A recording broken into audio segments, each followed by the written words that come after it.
연말이 돼서 제가 여러분 당부드리는 말씀 한 가지가 있습니다. 수요일 날도 수요예배 오신 분들에게 말씀드렸는데 사소한 일에 목숨 걸지 마시기 바랍니다. 좌우에 앞에 계신 분들 인사하면서 얘기해요. 사소한 것에 목숨 걸지 맙시다. 시작. 사소한 일에 목숨 걸지 맙시다. 네, 사소한 일입니다. 돌이켜보면 그 말씀 이걸 왜 내 생각했냐면 설교 준비하다가 이제 이런 전쟁이 있었더라고요. 물론 이제 실제 전쟁이 그렇게 일어나는지는 거는 아닌 것 같아요. 근데 그 전쟁을 알리려고 기억하게 하려고 교훈을 주려고 아마 이렇게 지어낸 이야기 같은데, 그리고 이탈리아 아시죠? 이탈리아 예전에 로마 제국이 있었던 이탈리아, 거기에 모데나라는 도시가 있습니다. 이 모데나가 유명하죠. 페라리 여러분 차 아시죠? 페라리의 고향, 거기 태어났습니다. 거기서 일생을 살았어요. 페라리가. 또 루치아노 파바로티가 거기 태어났어요. 유명한 곳이죠. 근데 그 모데나가 1325년에 그 옆에 있었던 볼로냐하고 전쟁을 하게 됩니다. 중세잖아요. 1300년 되면. 그러니까 서로마 제국이 멸망한 다음에 이탈리아는 다 쪼개집니다. 도시국가들이 돼요. 막 그때 막 모자이크처럼 다 갈라져서 한 개 도시가 한 개 국가입니다. 그러니까 국가가 됐으니까 자기 정당성, 정통성을 세워야 되잖아요. 그 정당성을 누가 줍니까? 그때는 딱 권력이 두 개입니다. 하나는 황제, 하나는 교황. 근데 이 모데나는 황제로부터 권력의 위임을 받았습니다. 볼로냐는 교황으로부터 권력의 위임을 받았습니다. 그래서 한 몇백 년 동안 첨예하게 두 국가가 두 개 붙어 있거든요. 몇백 년 동안 서로 막 갈등이 있었어요. 근데 1325년에 차폴리노 전투가 일어나는데 이 전쟁이 이 도시국가 사이에 전쟁이 일어납니다. 이런 어떻게 일어났냐면 그 얘기는 그래요. 이 모데나의 병사들이 어느 날 이 변경 국경에 있는 볼로냐의 성문을 넘어서 그 도시로 침투합니다. 그래서 볼로냐에 있던 한 우물이 있는데 우물에 걸려있던 참나무 양동이를 훔쳐옵니다. 그 다음날 그걸 알게 됐어요. 볼로냐 사람들이. 그래서 그 다음날 이 모데나에게 그 양동이를 달라고 요구합니다. 왜 훔쳐갔냐? 근데 모데나가 안 준다는 거예요. 볼로냐 사람들이 다 군대를 모았습니다. 그래서 32,000명. 그러니까 모데나도 군대를 모아서 7,000명. 그래서 그 다음날부터 싸운 거예요. 그런 지어낸 얘기 같아요. 실제로 그러지는 않았을 것 같아요. 근데 그래서 모데나가 승리해요. 7,000명이 승리합니다. 그래서 아직도 그 양동이를 안 돌려줬어요. 이탈리아 모데나에 가면 대성당에 그 양동이가 이렇게 걸려 있습니다. 복제품이래요. 진품은 아니래요. 근데 그 얘기가 뭘 얘기해 주냐면 양동이가 뭐라고, 참나무 양동 그게 뭐라고. 아무것도 아닌데 그것 때문에 피 터지게 싸워서 한 2,000명 이상이 죽었어요. 그때. 저와 여러분이 한 해를 잘 돌아보시면서 그리고 앞으로 또 새해를 열어가면서 사소한 것은 잘 넘어가시기 바랍니다. 그런 일 많잖아요. 층간소음도 있고 요즘 많잖아요. 주차 시비가 붙을 때도 있고, 아니 부부간에 지금까지 막 쌓여왔던 게 사소한 거 하나 가지고 막 터질 때 있잖아요. 없습니까? 저도 옛날엔 있었어요. 지금은 없어요. 지금은 없습니다. 막 치약 가지고 치약 밑에서부터 짜냐 위에서부터 짜냐 이런 거, 양말은 왜 뒤집어 놓냐 해야지 이런 거 사소한 거잖아요. 여러분 직장에서나 가정에서나 또는 사람들을 만날 때 연말에 많은 모임 가지시는데 사소한 말에 여러분 목숨 걸지 마십시오. 사소한 일에 잘 넘어가시기 바랍니다.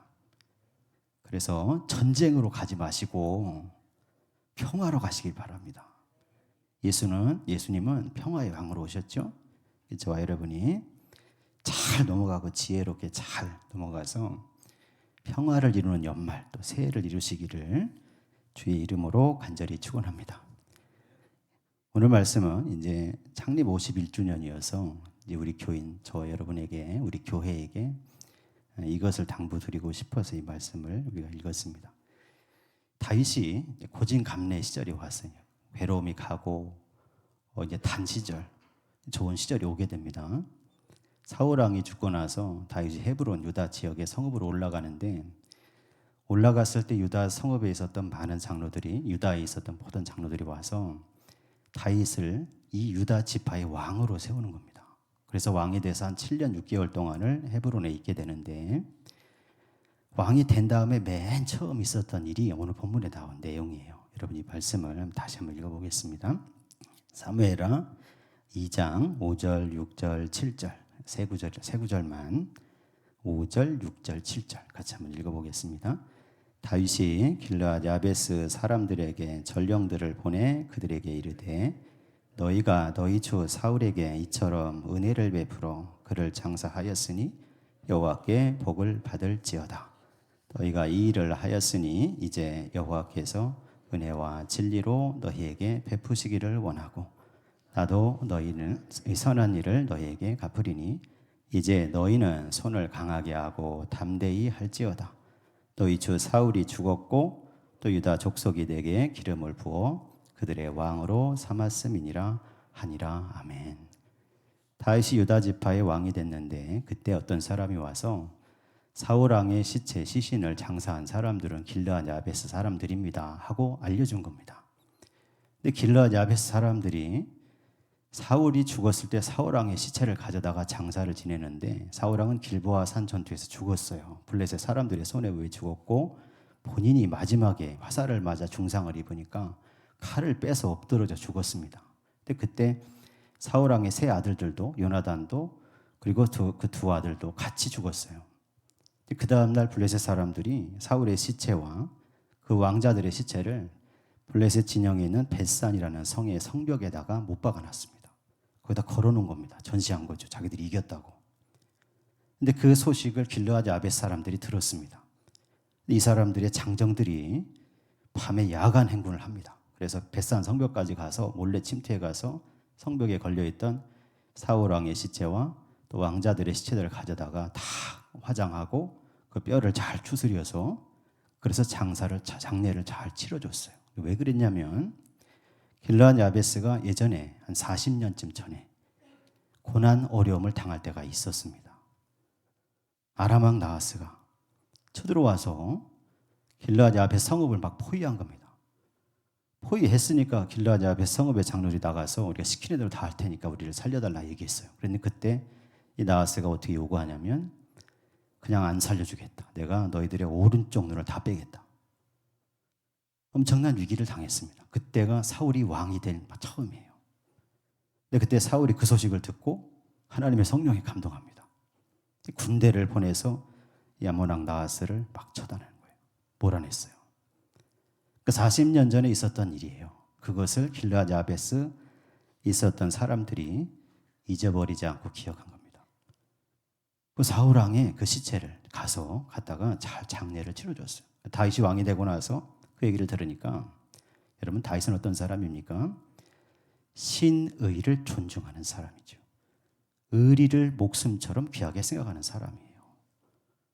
그래서 이 길르앗 야베스 사람들을 막 축복한 겁니다. 다윗이.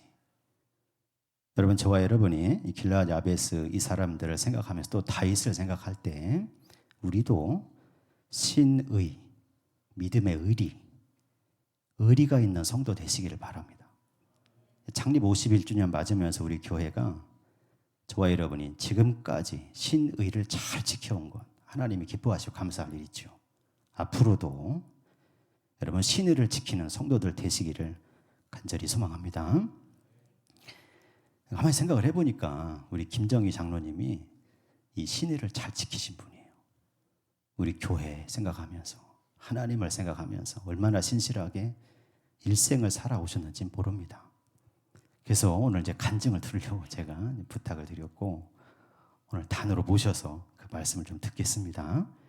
장로님 올라오실 때 여러분 박수로 한번 환영해 주시면 감사하겠습니다. 네, 앞으로 올라오시죠.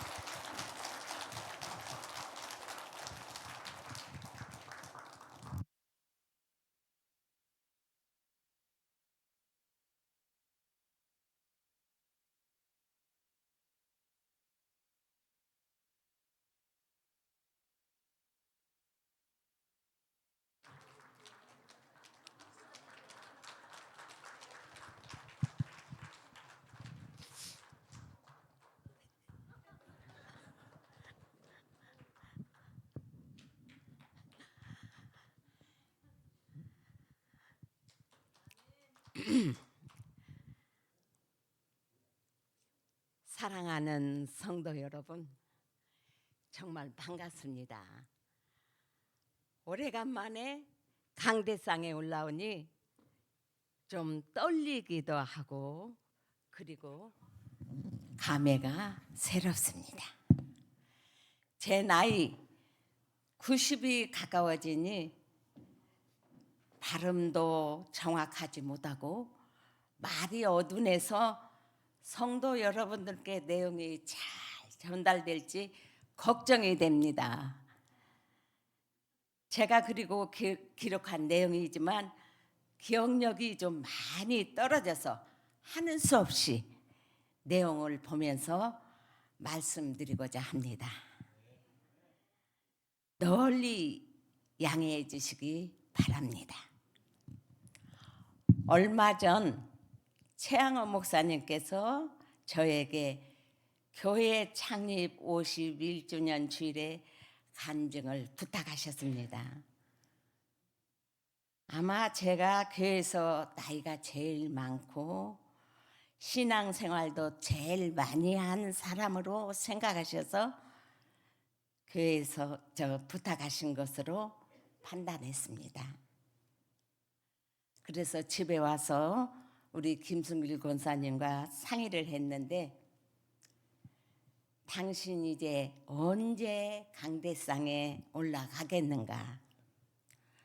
오랫동안 신앙생활하면서 겪었던 내용과 하나님께 지은 죄를 자백하고 믿음을 고백하는 내용으로 열심히 해보라고 해서 용기를 얻어서 하게 되었습니다.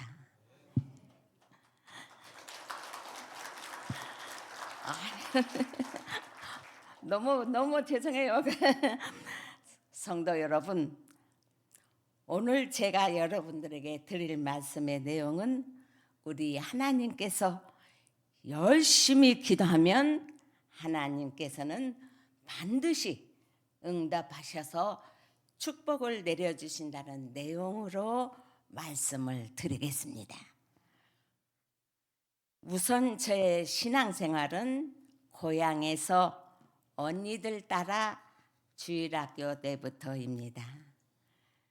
주일학교 선생님들이 친절하게 가르쳐 주시고 주일학교 때 친구들하고도 즐겁게 잘 지내다 보니 교회 생활에 관심을 가지게 되었습니다. 어느 날 어머니와 언니가, 저희 친정어머니입니다.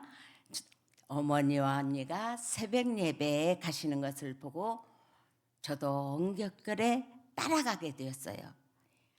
이때부터 저의 신앙생활이 시작되었습니다. 예배는 물론 성가대 활동, 교회에서 여러 봉사활동을 열심히 하게 되었습니다. 그 결혼 후에는 김순길 권사가 서울로 발령을 받아 이사를 하게 되었는데, 교인들과 작별 인사를 하는 과정에서 서울로 가면 큰 교회보다 작은 교회, 개척교회에서 신앙생활을 하면서 봉사하라고 권하던군요. 마침 서울에 살고 있는 언니가 다니고 있는 개척교회에 다니게 되었어요. 교회에서 주일학교 교사도 하고 여러 가지 봉사활동을 열심히 했습니다. 그런데 어느 날 갑자기 시댁 큰 동서가 제가 다니는 교회에 찾아와서 목사님에게 김정희 집사는 앞으로 사당동에 있는 이수중앙교회로 옮기게 되었습니다 라고 말씀하셨습니다. 목사님은 놀라시고 실망하시고 저도 많이 당황했습니다. 목사님에게 정말 죄송했습니다. 하는 수 없이 큰 동서 따라서 이수중앙교회로 옮기게 되었습니다. 또 어느 날 큰 형님께서 이제 이수중앙교에서 열심히 봉사하고 조카들도 열심히 하다가 이제 이 교회 못 다니겠네. 자네도 동서 자네도 나를 따라 다른 교회로 옮기세 라고 하셔서 그때는 정말 제가 화가 많이 났어요. 정말 크게 반항을 했습니다. 근데 그때 김승길 권사도 큰 시숙에게 불려가서 꾸중을 들었습니다. 김승길 권사 역시 종교는 본인 의사에 맡깁시다 라고 말씀을 드렸습니다. 그러나 큰 시숙께서 야단을 치셨습니다. 얼마나 저희 가정에 이때부터 3년 정도 종교 갈등을 했습니다. 그런데 어느 날 3년 후에 다시 우리 이수중앙교회 큰 동서님이 나오셨어요. 얼마나 반가웠겠어요. 정말 고맙고 감사해서 하나님 감사합니다. 고맙습니다. 마음으로 기도했습니다. 그리고 하루는 또 이런 일이 있었습니다. 목사님께서 가인과 아벨이라는 말씀으로 설교를 하셨는데 설교 내용을 듣고 나서 큰 동서님께서 저에게 와서 손을 잡고 하는 말씀이 동서 가인은 나고 아벨은 자네네 라고 하면서 한바탕 저희들이 웃었습니다. 이런 일도 있었습니다. 성도 여러분, 저 역시 신앙생활하면서 어려움과 갈등이 있었습니다. 그 당시 김승일 권사가 신앙생활을 안 하고 있었기 때문에 정말 어려움이 많았습니다. 새벽 예배, 수요 예배, 절야 예배 항상 불안하고 초조했습니다. 한 번은 김승길 권사가 좀 취한 상태에서 퇴근해서 집에 와 보니까 제가 집에 없으니까 얼마나 화가 났는지 교란 상자 사들고 당회실에 찾아갔습니다.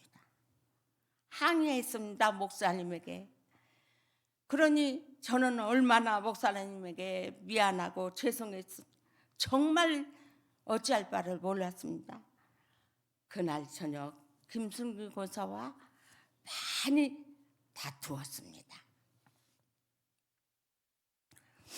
성도 여러분, 저도 오랜 시간 신앙생활을 하면서 교회에 대한 아쉬움과 목사님에 대한 서운함이 없었겠습니까?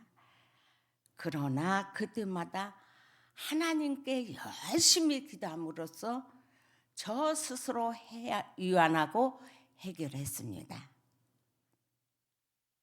자, 이제는 다음은 우리 교회에 대한 이야기입니다. 하나님께서는 우리 이수중앙교회를 많이 사랑하십니다. 그리고 우리 모두를 사랑하십니다.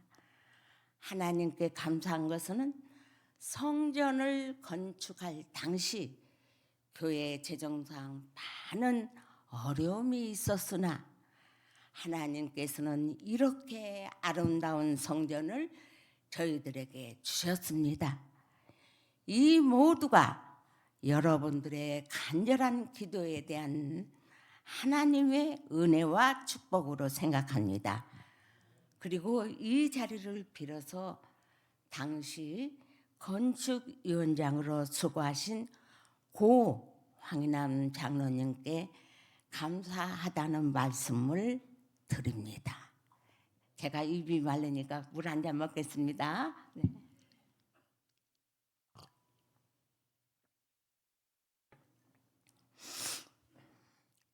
성도 여러분, 다음에 제가 이수중앙교에서 신앙생활하면서 기적과 같은 하나님의 은혜와 축복이 있었다는 이야기를 하고자 합니다.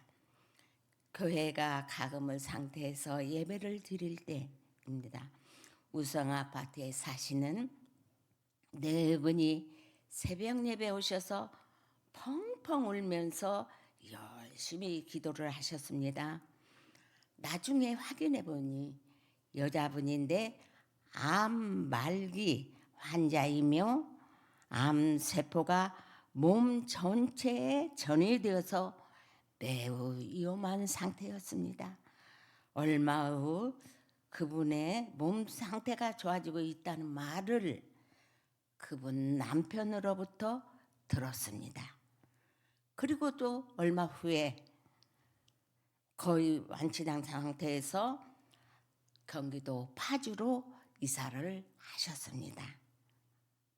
2년 전에 저에게 다시 전화가 와서 같이 만나자고 해서 만나서 점심 식사하면서 대화를 나누었는데 몸 상태가 아주 좋았습니다. 사랑하는 여러분, 이번에는 저에 대한 이야기를 좀 하겠습니다. 이수중앙교회가 사당동 관악시장 입구 상가 2층에 있었는데 제가 새벽 예배를 마치고 2층에서 1층으로 막 내려가려고 하는데 그만 발을 헛디뎌서 2층에서 1층으로 막 굴러 떨어졌어요. 그런데 일어나 보니 몸 어디 한 곳 다친 데 없이 아주 말끔했습니다. 제가 소리 높여서 외쳤습니다. 하나님 감사합니다. 고맙습니다. 그 후로부터 제가 열심히 새벽 예배를 다니게 되었습니다. 이번에는 우리 김승길 권사에 대한 어려운 이야기 중에 어려운 님이 3번 있었는데 첫 번째 이야기입니다. 하루는 김승길 권사가 많이 취한 상태로 새벽 1시경 집에 왔는데 복통이 너무 심해서 사경을 헤맬 정도였습니다. 그래서 집에서 가까운 방배동 가야병원으로 가니까 상태가 너무 심하니까 큰 병원으로 가야 해서 이 시간에 어디를 가겠느냐, 그냥 이곳에서 치료하겠다고 했습니다.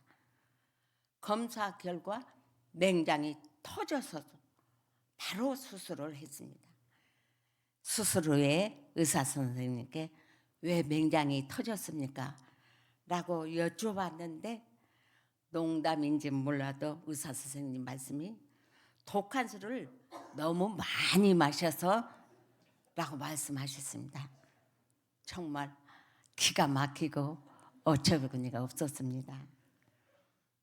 두 번째 어려움입니다. 우리 김승길 권사 역시 뇌출혈 사고입니다.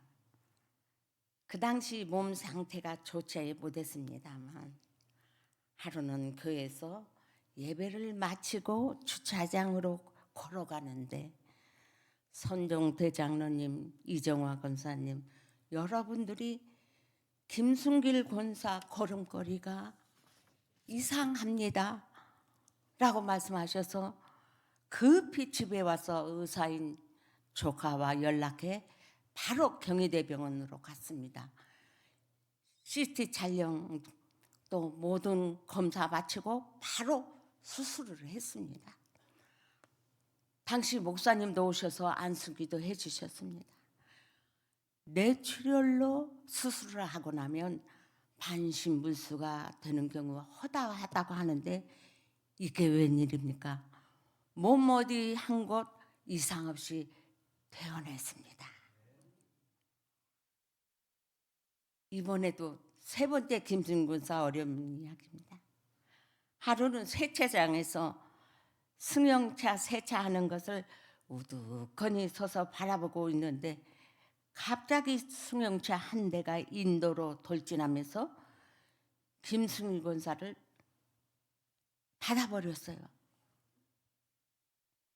우리 엄청난 충격을 받은 걸로 저희들 걱정했는데 급히 일단 응급실 차병원으로 갔습니다.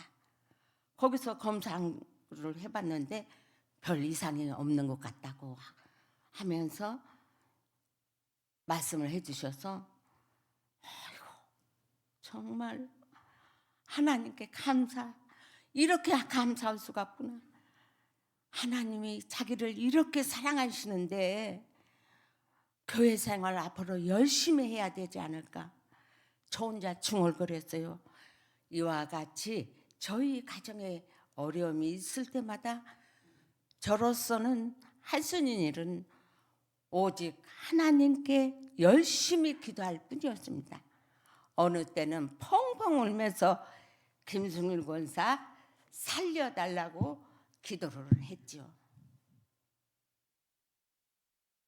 사랑하는 성도 여러분, 제가 50여 년 동안 이수 중앙교회에서 신앙생활 하면서 과연 하나님께 제대로 충성을 했는지, 섬기는 교회를 위해서 봉사활동을 제대로 했는지, 특히 교회 장로로서 직분을 충실히 수행했는지 이 모든 것을 돌이켜 생각하면서 저의 부족했던 부분을 하나님께 자백하고 있습니다.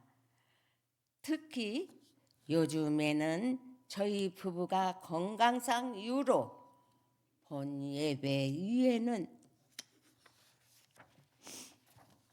전혀 참여하지 못하고 있습니다.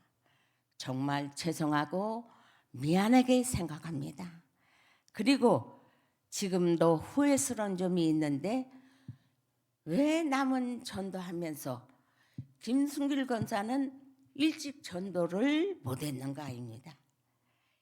퇴직 후에는 제가 적극적으로 권유해서 교회를 나오기는 했으나 김승일 권사가 하는 말이 기독교는 본인 사생활에 제한을 받는다고 망설였습니다. 그러나 목사님을 비롯해서 이양호, 김덕경 장로님 또 여러분들이 친절하게 도와주셔서 나중에는 아우람의 회장도 했습니다.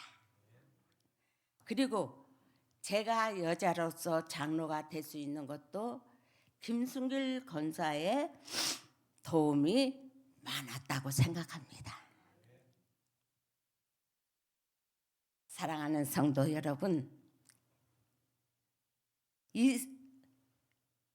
우리들은 이렇게 아름다운 성전에서 예배를 드리고 있습니다만 성전을 신축하게 되면 새신자가 많이 찾아오실 것으로 확신했는데 성전 완공과 동시에 코로나 사태로 인해서 현재 어려움을 겪고 있는 실정입니다.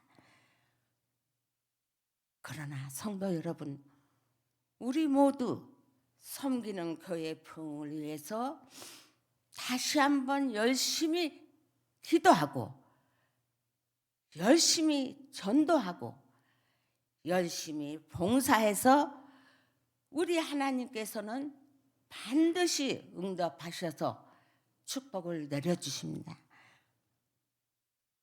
사랑하는 목사님, 사랑하는 성도님들, 잘해봅시다. 우리 한번 다시 잘해봅시다. 감사합니다.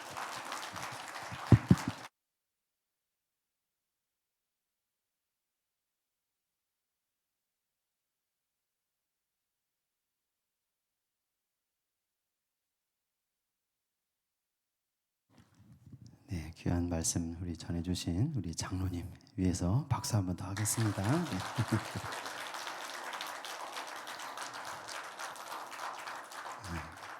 다음에는 우리 권사님 얘기를 들을 것 같아요.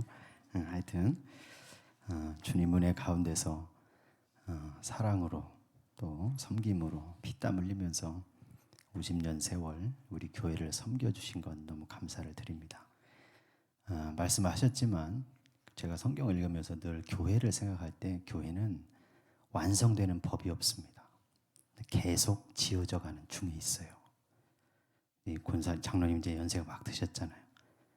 젊으신 분들, 장로님보다 젊으신 분들 서로 도와서 서로 협력해서 합력해서 믿음의 의리를 가지고 몸된 교회를 세워가는 일에 저와 여러분이 합력해 쓰임받는 우리 교회 되시기를 주의 이름으로 간절히 축원합니다. 우리 한번 기도하겠습니다. 할렐루야. 사랑과 능력의 아버지 하나님 감사를 드립니다. 우리 주님이 사랑하시는 우리 김정희 원로 장로님 늘 주님의 손으로 붙들어 주셔서 주의 일에 사용하여 주시고 하나님의 영광 받아주신 것을 감사를 드립니다. 우리 귀한 장로님 늘 건강하게 하셔서 주여 인생의 날들 동안 또 교회를 위해서 기도할 때 하나님이 기뻐 받아주시고 응답받는 장로님 삶이 되게 하여 주시옵소서. 저 귀한 가문에 하나님 은혜를 더해 주시고 복을 내려 주셔서 자녀들 가정 늘 주님의 손에 붙들리는 가정들 되게 하여 주시옵소서. 특별히 51주년 맞는 우리 교회 모든 성도들 새 힘을 더해 주시고 주의 은혜 가운데 살게 하셔서 서로 믿음의 의리를 가지고 섬기고 도우며 주의 뜻을 세우고 나타내는 교회와 성도가 되게 하여 주시옵소서. 주께서 도와주시고 새 힘과 능력을 더해 주시기를 원하며 사랑이 많으신 예수 그리스도의 이름으로 간절히 기도드립니다. 아멘.